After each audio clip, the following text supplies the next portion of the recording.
Behold the latest military news update. This is AFP Community News, hosted by Rob Susan every 12 noon, Mondays to Fridays. Only here on DWDD Armed Forces Radio. One AFP for a stronger Philippines.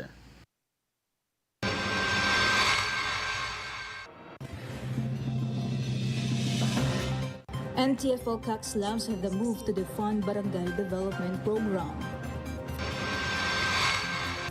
Philippine Navy to verify reports of new barrier and underwater structures in Panatag Shoal. DOH confirms no influenza outbreak, says rise in cases is seasonal.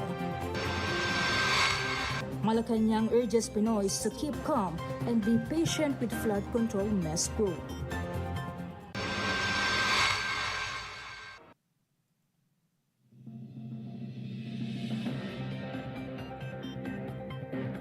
Hello to everyone, especially to our troops at Camp Emilio Ginaldo in Quezon City. Today is Wednesday, October 15, and this is AFP Community News, your source for the updates on the armed forces and other developments across the country. I am Rolf Susan Abay here to bring you today's story. DWDD Armed Forces News. For the brief overview of our news, the National Task Force to End Local Communist Armed Conflict criticized the Kabataan Party List for urging the defunding of the Barangay Development Program, calling it a betrayal of youth and conflict-affected communities. NTFL-CAC Executive Director Undersecretary Ernesto Torres Jr. said the BDP is a lifeline for villages once under communist influence, channeling resources into roads, schools, and health facilities.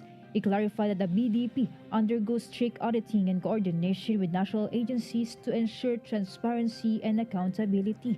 Undersecretary Torres urged young people to engage in constructive activism that uplifts communities instead of supporting deception that fuels insurgency. DWDD Armed Forces News. The Philippine Navy confirmed sightings of a barrier and possible underwater structures in Panatag or Scarborough Shoal during recent maritime patrols. According to West Philippine Sea spokesperson Rear Admiral Roy Vincent Trinidad, troops under the Northern Luzon Command observed the barriers and are verifying reports of structures beneath the water surface, which may be remnants of old installations. He recalled that China once erected the steel marker in the shoal in 1997, which was later removed by the Philippine Navy. The Philippine Navy continues to investigate amid China's ongoing control of the area and its recent declaration of the shoal as a so-called environmental nature reserve. Armed Forces Radio. From NOLCOM, let us hear some information from Juan about 3rd Mechanized Battalion successfully facilitates YLS 2025 in Mayantok, Tarlac. The 3rd Mechanized Infantry Battalion Philippine Army, in partnership with the local government unit of Mayantok, Tarlac, successfully facilitated the Youth Leadership Summit 2025 held on October 10 to 12 at Kabungan Hidden Resort, Barangay Mapandan, Mayantok, Tarlac. A total of 63 youth participants joined the YLS with the theme na Tanok Mayantok, empowering and enhancing awareness on the youth's integral role in peace and nation building. The activity aimed to intensify efforts in promoting peace, security, and development in conflict-affected and vulnerable communities, especially the youth sector. The Youth Leadership Summit was a 3-day stay-in activity featuring a series of lectures and interactive discussions focusing on leadership and the role of the youth in nation building. Honorable Venus Tomas, Vice Mayor of Mayantok, Tarlac, served as the guest of honor and speaker during the event, and she expressed her full support for the conduct of the activity, emphasizing its significance in empowering the youth and nurturing future leaders. Meanwhile, Lieutenant Colonel Hernani B. Martin, Philippine Army, the acting commanding officer of the 3rd Mechanized Battalion, recognized the collective efforts of the unit and the local government unit in the success of the activity. He emphasized the vital role of youth and future leaders in building a better, safer, and more progressive community and nation. This is John Sagauk reporting for AFP Community News, one AFP for stronger Philippines. Thank you, Juan from NOLCOM. DWDD Armed Forces News. The Armed Forces of the Philippines announced plans to file criminal charges against individuals and groups spreading false information intending to discredit the military. AFP spokesperson Colonel Francel Padilla clarified that claims of 15 billion pesos worth of ghost projects are baseless, noting that the project in question are still in various phases of completion. She emphasized that the AFP does not directly manage the funds for the tatag ng Infrastruktura para sa Kapayapaan at Seguridad or TICAS program, which is implemented by the Department of Public Works and Highways. The AFP is consolidating documents and evidence to support its legal actions against those spreading malicious and misleading information. DWDD National News. For our national news, Health Secretary Teodoro Herbosa clarified that the country is not experiencing an outbreak of influenza-like illness, saying the recent increase in cases is part of the normal flu season during the colder months. He said the Department of Health has not reached the threshold to declare an outbreak and urged the public not to panic over class suspensions caused by flu-like symptoms. Her boss explained that ILIs, which include cough, colds, fever, and sore throat, are caused by various viruses and are common during the bare months.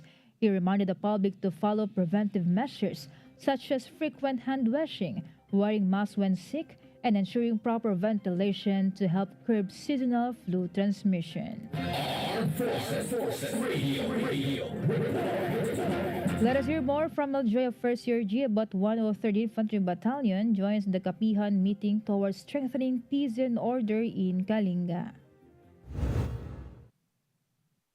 Yes, Rolf, the 103rd Infantry Mabalasik Battalion actively participated in the Kapihan meeting held at Balbalan Municipal Hall, Barangay Poblacion, Balbalan, Kalinga. The said meeting was presided over by Ms. Regina Faye Munda Cruz, Tourism Officer 2, and served as a platform for local leaders and stakeholders to discuss ongoing and upcoming programs aimed at promoting peace, security, and tourism development in the municipality. During the discussion, Commanding Officer Lieutenant Colonel Jimrick B. Obias, Philippine Army, reaffirmed the 103rd Infantry Mabalasik Battalion's commitment to supporting the local government and other partner agencies in sustaining peace and order, which is vital in advancing community-based development and tourism initiatives within Balbalan. The Kapihan meeting provided an avenue to strengthen interagency coordination and to foster collaboration among key stakeholders in ensuring a safe and progressive community for the people of Kalinga. The 103rd Infantry Mabalasik Battalion continues to work hand in hand with local government units, government agencies, and civil society partners in line with the Philippine Army's mission to serve the people and secure the land. This is Meljo Inesio Aroco reporting for AFP Community News. One AFP for stronger Philippines. Thank you, Maljoy of 1st Year G. DWDD National News. The Department of Health assured the public that all its hospitals in Metro Manila are prepared to respond in the event of a major earthquake. Health Secretary Ted Herbosa said the capital has been divided into 4 quadrants: north, south, east, and west, with designated hospitals ready for rapid medical response under the DOH contingency plan. He noted that all DOH hospitals have passed the safety index, undergone structural retrofitting, and maintain emergency power evacuation areas and medical supplies. Herbosa added that hospital staff regularly participate in earthquake response drills to ensure readiness and coordination during large-scale disasters. DWDD National News. Nearly all Filipinos supported President Ferdinand Marcos Jr.'s decision to expose corruption in flood control projects. In its latest Tugon ng Masa survey, 83% or 8 out of 10 Filipinos said that they supported the move of Marcos. Only 3% are disagreeing, while 13% are ambivalent. Octa said the results indicate a strong reservoir of public goodwill and trust for the president's decision to confront corruption head-on. Armed Forces Radio. From our report on the ground, let us hear the report of Marian about AFP condemns false claims of soldiers' withdrawal of support. The Armed Forces of the Philippines firmly condemned the false social media claims, alleging that a group of soldiers plans to withdraw support from the government. The AFP clarified that no such statement or movement exists and reaffirmed its professionalism and loyalty to the Constitution and chain of command. It also debunked circulating videos claiming that Malacanang is preparing charges against supposed dissenting soldiers. The AFP urged the public to remain vigilant against disinformation and continue supporting efforts to maintain peace and constitutional order. This is Marian reporting for AFP Community News, One AFP for a Stronger Philippines. Thank you so much, Marian.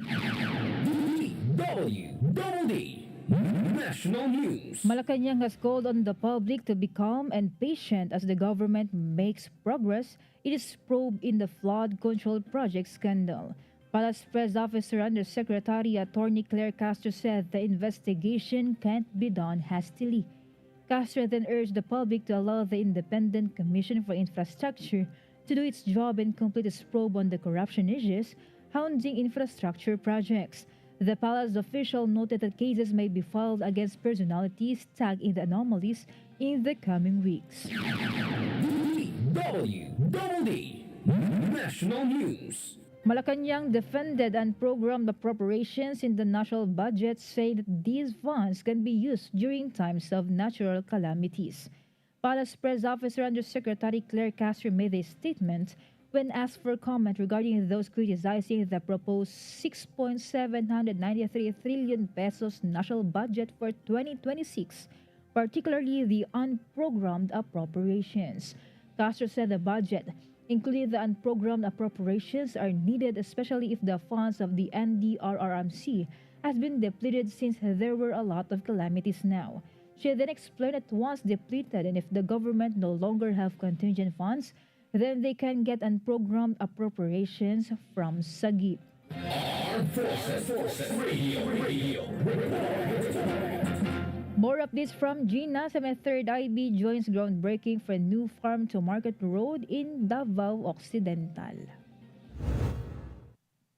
Yes, Raf, the 73rd Infantry Battalion joined the groundbreaking ceremony for the improvement and concreting of the Barangay Little Baguio, Sitio Bolo Bolo to Sitio Kisoy Farm-to-Market Road in Davao Occidental yesterday.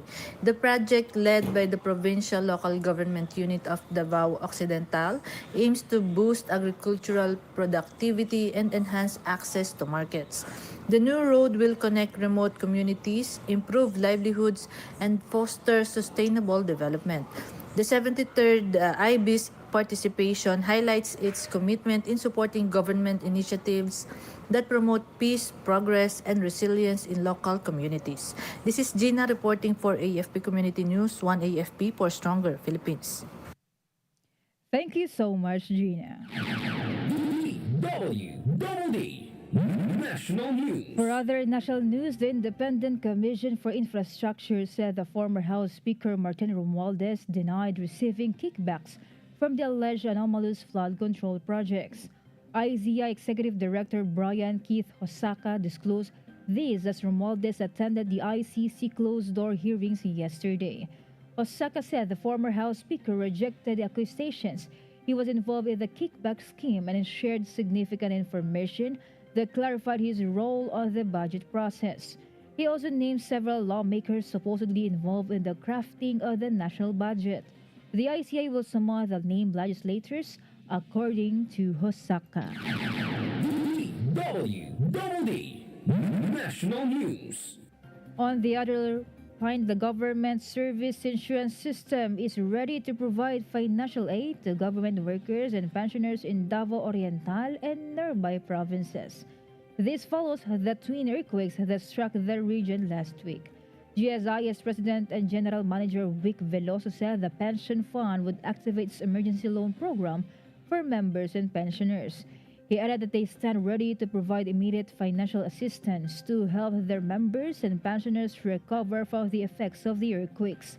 Under the loan program, qualified members and pensioners residing or working in affected areas may borrow up to 40,000 pesos if they have an existing emergency loan or up to 20,000 pesos if they have none. Armed Forces Radio. On the other line, let's hear more from Jim Boy about Pacific Philippine Army forged partnership for 403rd Brigade facility upgrade.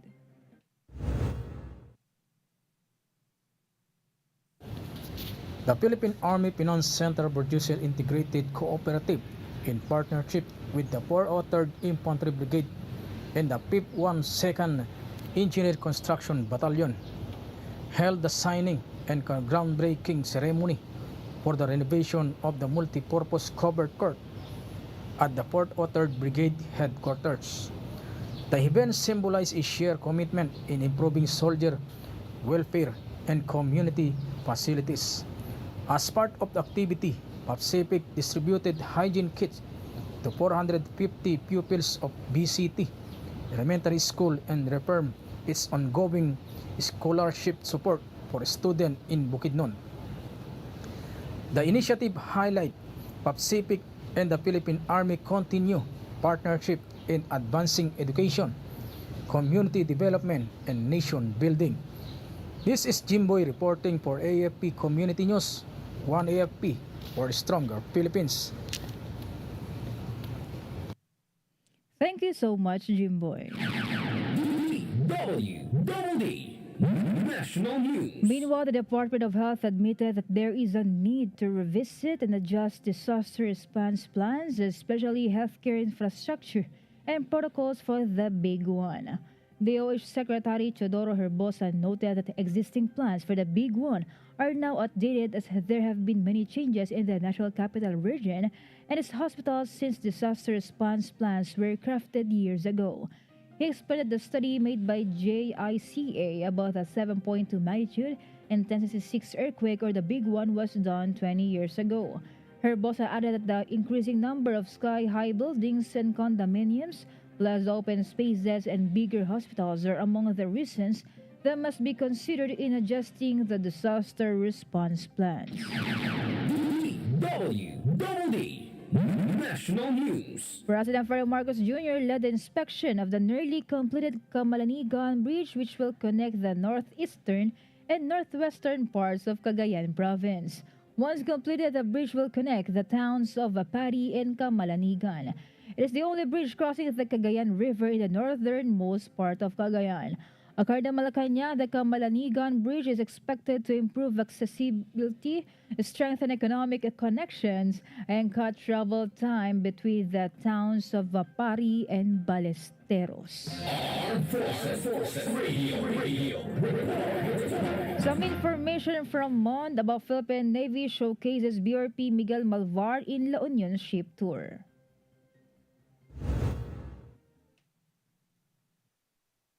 The Philippines Navy BRP Miguel Malvar FG-06 hosted a ship tour activity at Pier 3, Poro Point City of San Fernando, La Union to strengthen ties with civilian institutions and raise maritime awareness.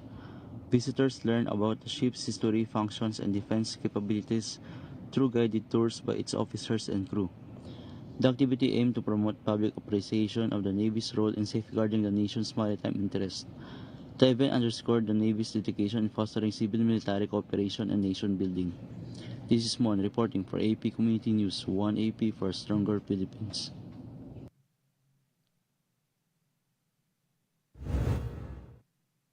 Thank you so much, Mon.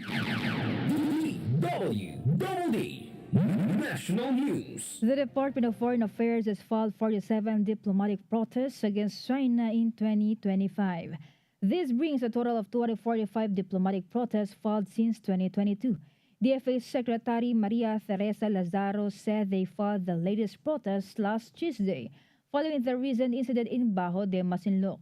The Philippine Coast Guard earlier said that a Chinese vessel had deliberately rammed a Philippine ship, providing cover for Filipino fishermen in the West Philippine Sea last Sunday. PCG spokesperson on the West Philippine Sea, Commodore J. Tariela, added that following the incident, the BRP Datu Pagbuwaya had a minor structural damage but no injuries to the crew. DWDD National News. Philippine National Police Acting Chief Lieutenant General Jose Melencio Nartates Jr. directed all police units under the Police Regional Office Negros Island Region to assist local government units in enforcing the 4-kilometer permanent danger zone around Canlaon volcano. Nartates emphasized the need for heightened alertness and preparedness among all police units in the region as the FIVOX raised alert level 2 status over Canlaon. Under alert level 2, a sudden phreatic or magmatic eruption remains possible.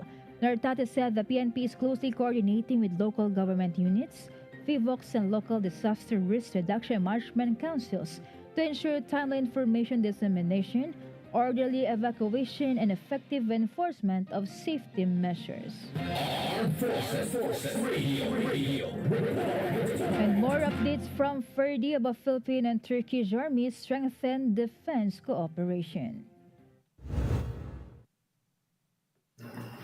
Good day everyone. Philippine Army Commanding General Lieutenant General Antonio Navarrete reaffirmed the Philippines' strong defense ties with Turkey during the courtesy call of Turkish Ambassador Niyazi Akyol at the Philippine Army headquarters in Fort Bonifacio, Taguig City yesterday.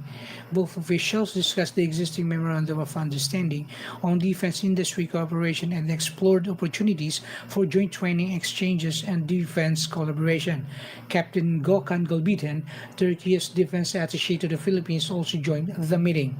Lieutenant General Navarrete emphasized the Army's commitment in strengthening its partnership with the Turkish land forces to enhance interoperability and mutual defense capabilities. This is Ferdi Blues reporting for AFP Community News, one AFP for a stronger Philippines. Thank you so much, Ferdi.